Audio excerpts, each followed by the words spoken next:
Welcome back to Rise and Reinvent, where professionals learn to lead, pivot, and thrive on their own terms.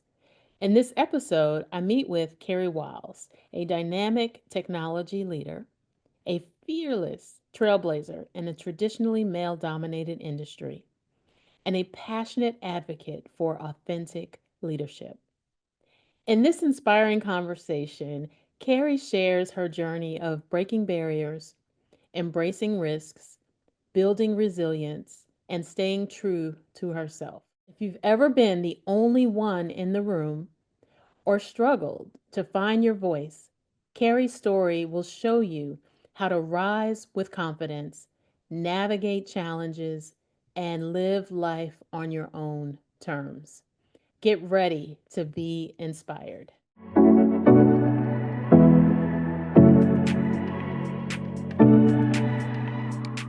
Today, I am thrilled to welcome Carrie Wiles, a technology leader in the Microsoft industry. Welcome to the Rise and Reinvent podcast, Carrie. Thank you, Nicole. Nice to be here.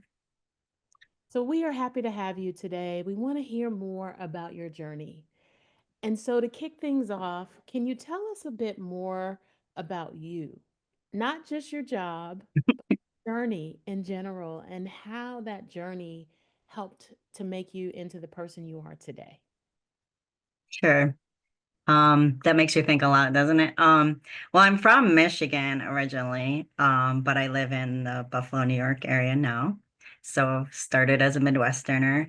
And I would just say a lot of things, like my parents split when I was younger, which is fine, but they always taught me to be very independent. Um, they might have been a little old fashioned about like what women do, but still the independent side. So it's like when I wanted to go to college, it confused a lot of people. I think I was the first female that did that. Now a lot of females in my family do, but I went to college to actually for a career where they thought that was something I would be doing to find a husband. So there's a lot of contradictory stuff in how I grew up and like traditional, but modern, learn to be independent, but there's certain roles that you play or don't play. And then I think I just carried that throughout my life. Like I'm very adventurous. I love to try new things. Um, but I'm always weighing the like, but what do I think proper roles are based on where I grew up and what I've experienced in the world. So, um, it made me just try things and not knowing what was coming next. And I think that's how I ended up in IT before females were really choosing that role. And I still do. I travel a lot. I love seeing the world, the US and other countries. Yeah. Okay. So, as first generation, and I know very well that the IT field in general is male dominated, Mhm. right? And so, as you walk into those rooms, and maybe sometimes when you were the only person, only woman in the room, Yeah. how did you overcome self-doubt or fear? It's so funny. I've thought about this a lot recently, and I didn't have any. And I don't know if it's just being young and like we're told the world is our oyster, but I didn't think I wasn't allowed in those rooms or shouldn't be there until someone said something. Which they did, of course, but um I think that's the independent part that somehow in the like traditional, but not traditional way I grew up of like try anything. So I don't think I had that fear, but I did have things said or brought up, or maybe my opinions in a meeting weren't considered as much as others. And then I started to notice that. So it wasn't something from me growing up, it was something after I joined the field. I was like, oh, I guess I'm going to be treated a little differently, which I wasn't ready for, you know? So, Hmm. yeah. Well, let's dive into that. And I say that because it's just a stigma. It's Hmm. passive aggressiveness. It's, being asked to take the notes, it's Hmm. being asked, sitting in the back and not taking a seat at the table. And the guests who are listening to this, really maybe going through similar things, right? Like Hmm. hearing from you, someone who successfully navigated that is going to be critical to their success. Yeah. So, can you dive into an example of maybe when something was said or you were told something because you were the only woman in the room, Mhm. and what skills and tactics you use to navigate that? Yeah. Um, First of all, I think I was lucky that somehow in my, you know, growing up, I didn't feel I wasn't allowed in the room. And I think there's some women that do need to be taught like some things to feel confident in that. So I'll talk about that in a second. But forget that. So you know you're supposed to be in the room, right? Or we hope we're supposed to be in. Um, Different things will happen. They will talk over you. Um, and it's so non-intentional anymore. It's just so subliminal that they do it. I saw an episode of a series where it was a whole thing about like how women don't speak up as much, and when they do, they're not listened to. That does happen. Um, and it's hard. So you said successfully. I don't know if I navigated it successfully. I ended up in great roles. There were bumps along the way, but I remember one time that I handled myself really well and I was proud is I'm on the executive board, and so there's only seven of us in a room. We're on an offsite meeting, and again, I didn't notice, but we're at lunch and this guy who's my equal says, "How does it feel being the only female in the room?" So again, he pointed it out when no one else was bothered by it. Hmm. So I was proud of my response. So instead of getting agitated or anything, I just said, "Oh, I guess I didn't notice, but hopefully next year there's more of us." Um, so it's hard. I guess my advice is like it's very hard to keep your cool. It's very frustrating. And that's allowed too. That's the other thing we're told, like we can't be agitated. We can't be assertive. Um, but you watch men do it and it's okay. So it's okay when we too. So there's going to be a lot of situations that frustrate you, and that's okay. Um, and then learning how to navigate it different the next time, or say something the next time, or feel less frustrated by it the next time. And it happens still to me to this day. So I can't say like, oh, that goes away. No, it's part of working in business, right? But women, and Nicole probably knows even better, like any other things that make you diverse make it harder to navigate. You're scrutinized a little bit more. You have to work a little bit harder. But I guess my biggest advice is try to be true to yourself. Um, when I wasn't successful is when I tried to be a chameleon for everybody else instead of who I am as a leader. So, Okay. Well, yeah, one of the things, so I'm also first generation college, first generation corporate America. mhm. And I had a mentor who told me, like, if you're invited to this meeting, have a seat at the table. Yeah.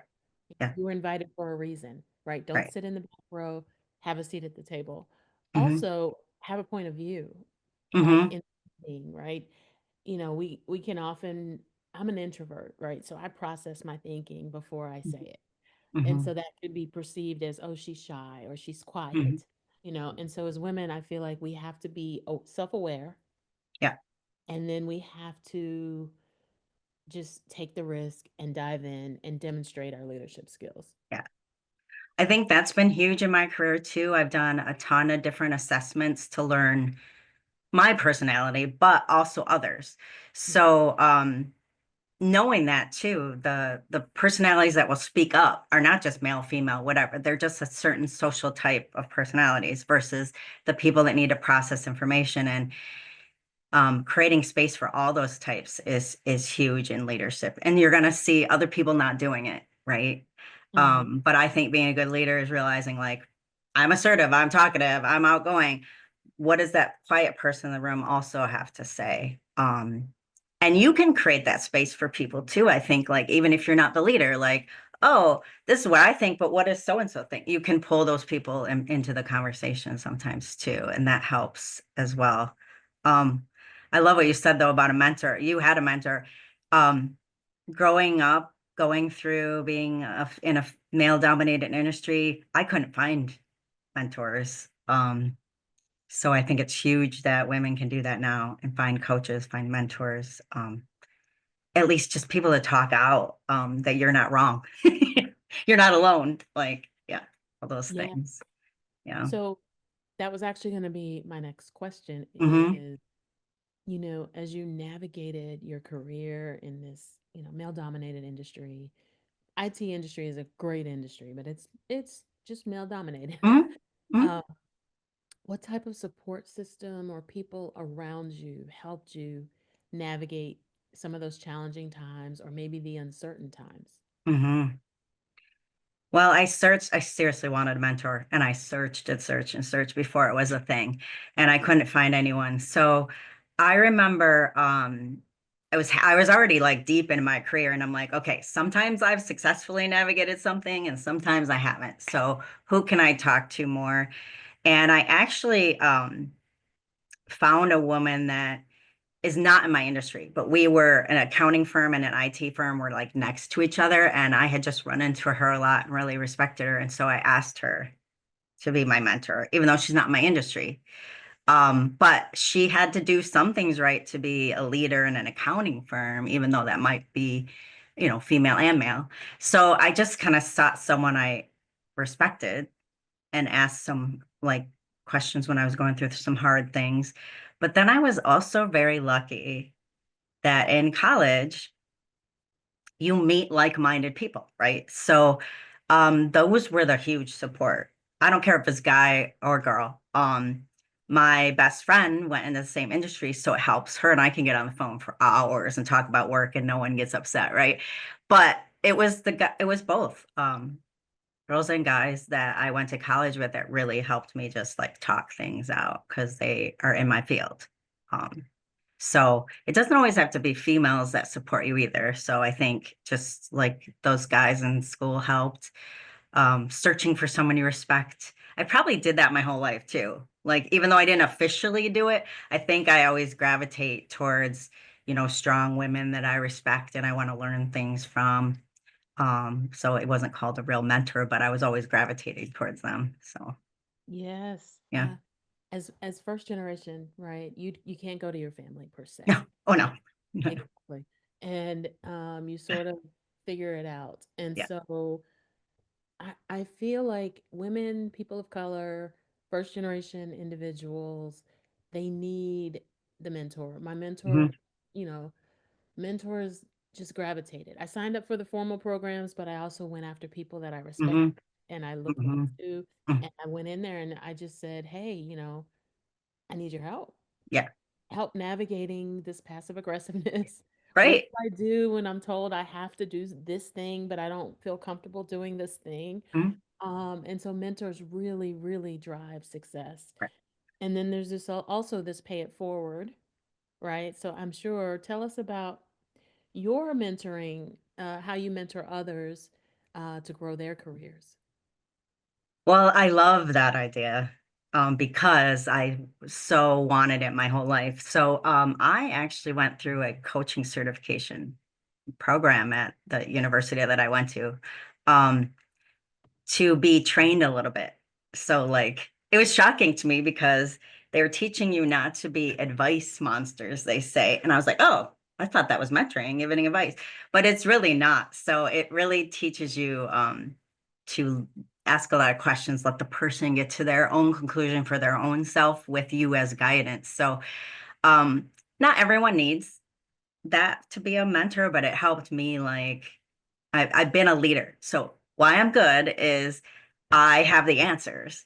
So being a mentor and a coach is not having the answers for the person, but like guiding them through what they're going through. So it was great for me to go through and taught me a lot. And I really want to do that for people. So officially, unofficially, I love meeting with people, especially like, oh my gosh, the younger women entering the workforce and the more opportunities they have now, like it's so exciting. I love meeting with them. I get excited.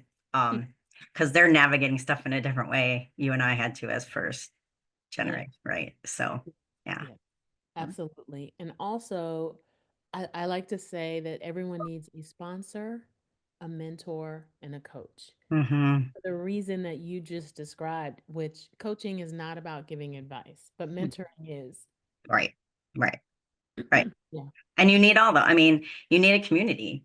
Um, Mm. so you may officially create one or unofficially create one, but that's how you get through it. Because there'll be hard days. You know, I can come up with other scenarios that things were done or said. Oh my gosh, you'd be shocked like 20 years ago what was being done in the industry. But there's hard days that you need all those kinds of support for sure. And I love that you keep addressing passive aggressiveness is the hardest thing. It's Mm-hmm. very easy when someone's rude straight out, right? But it's that passive aggressive that's really hard to navigate. And I think it's scenario by scenario because I can't even tell you if it happened today, I would be like, whoa, like I'm not an expert at it still, right? It's all the time All the time. and learning how to navigate it. Hmm. Okay. So now I want to go into risk because I'm sure you've taken many risks as you've pivoted and gone through your journey. Hmm. How do you differentiate between a risk that might be worth taking and one that maybe isn't aligned with your purpose?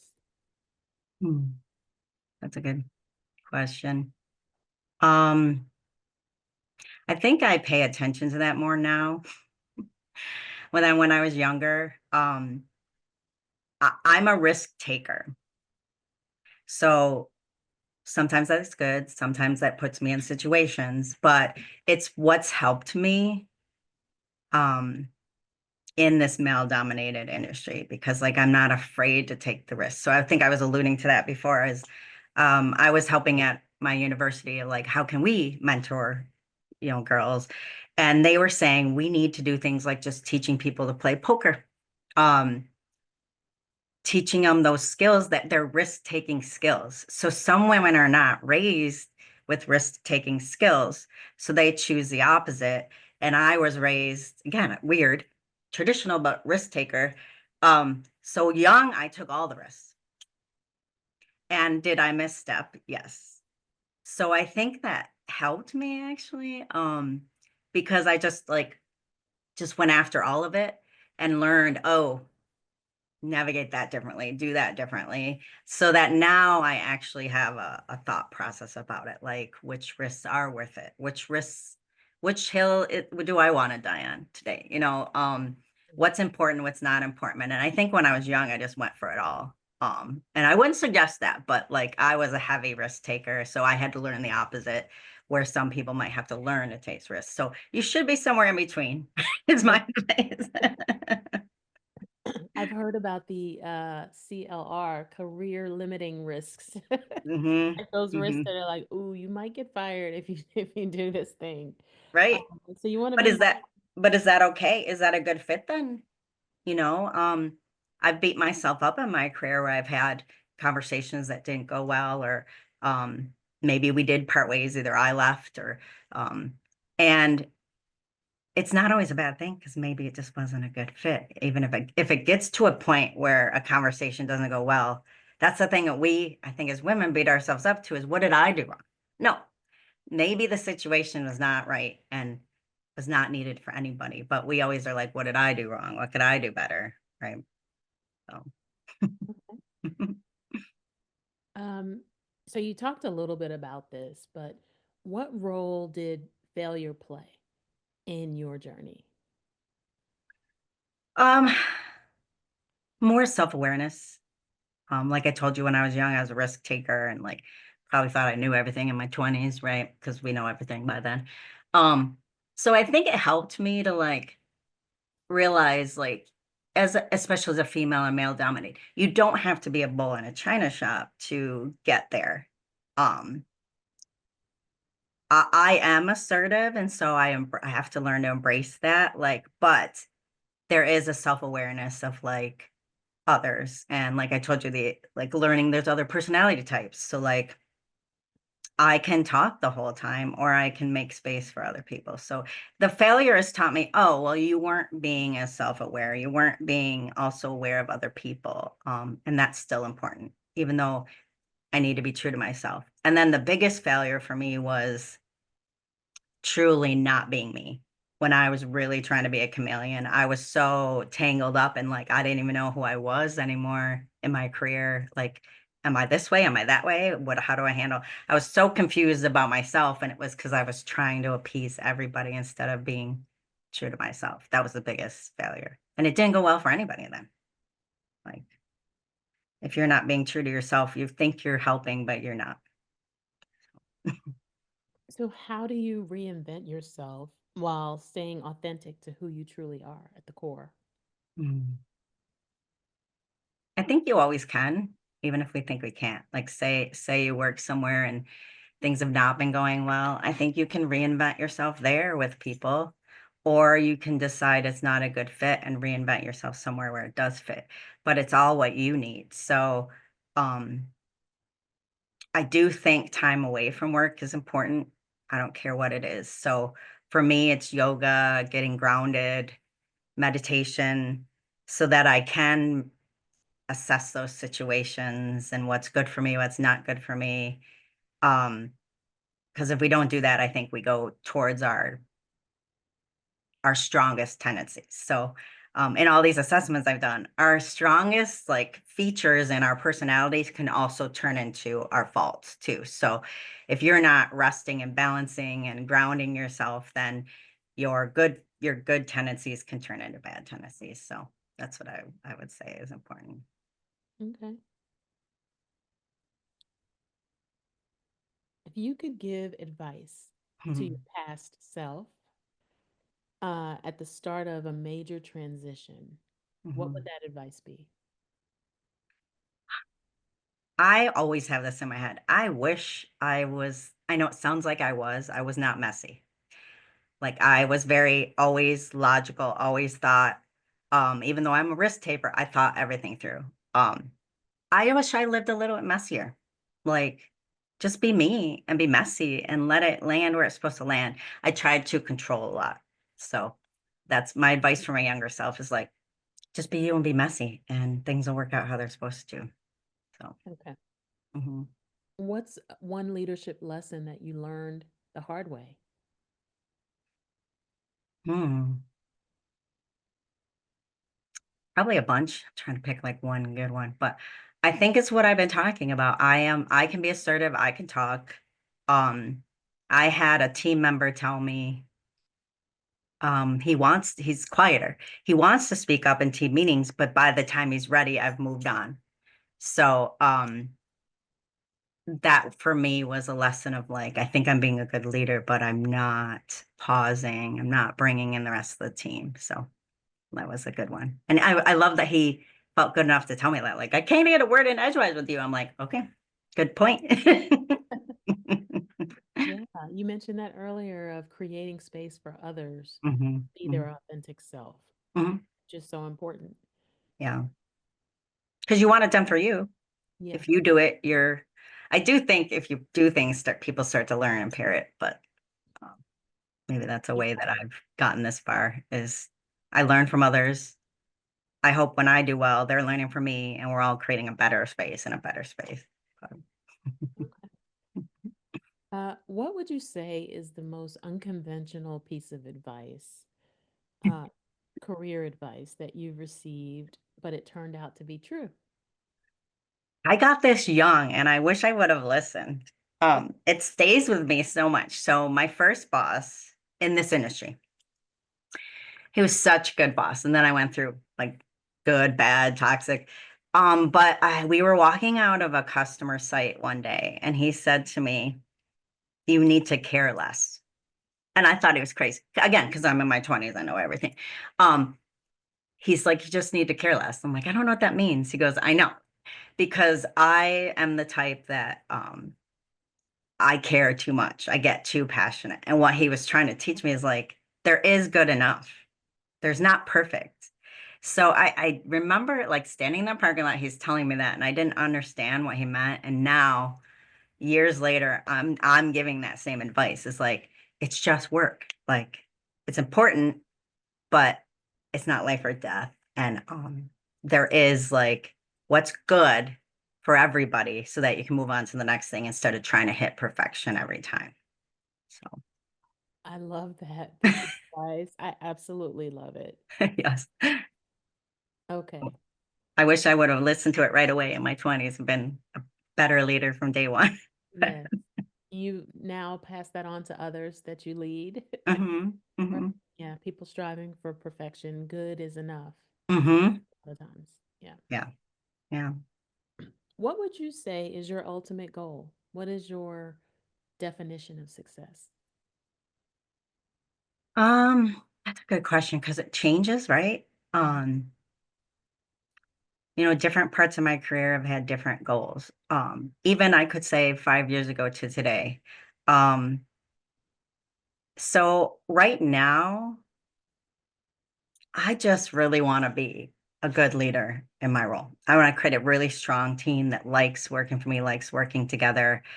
Um, we work a lot of our lives. So I don't have huge ambition right now for that specific title or specific thing. I just want to be really good at what I'm doing while bringing a lot of life balance back into my life. I think that's really the thing that we forget. I think that's success.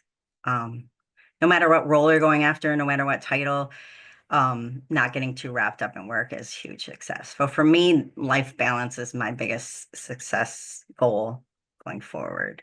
And I got that certification so that I can coach. So I do want to coach more, and be around people, create community more.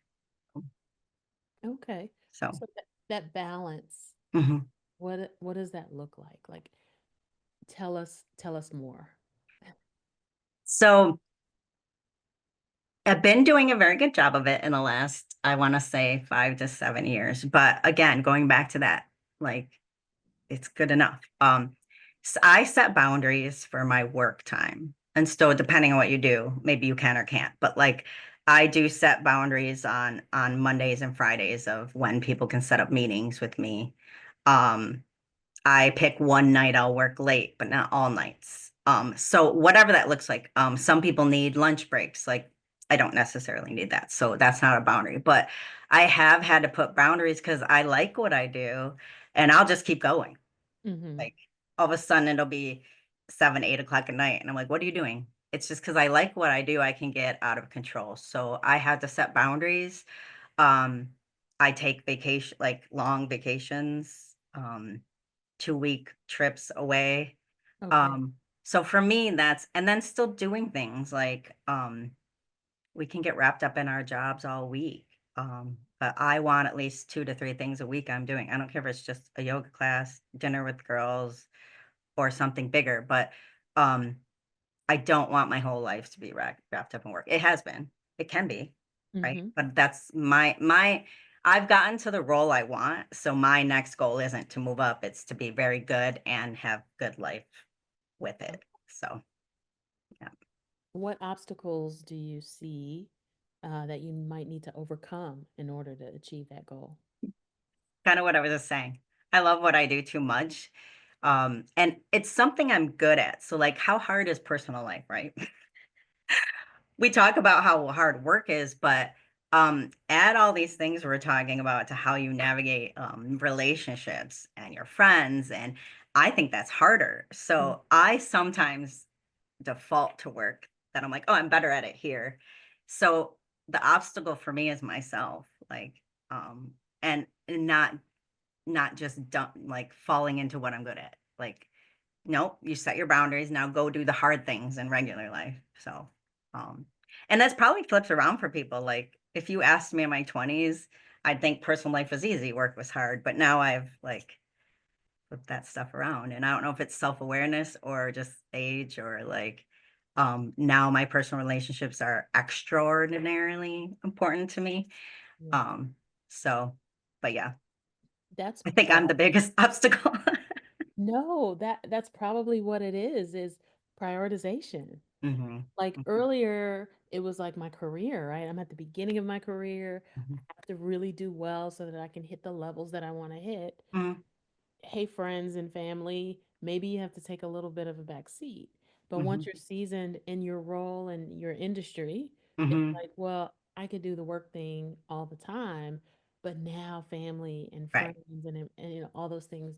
Yeah. I never thought about it that way. So Yeah. thank you for It's sharing been coming up a lot. Like I just had a conversation the other night with two guys that were talking about the same thing is like we want to work smarter now. Like and so we're older. I mean, we still have what, 10, 15 years of work, but we're now at the beginning, right?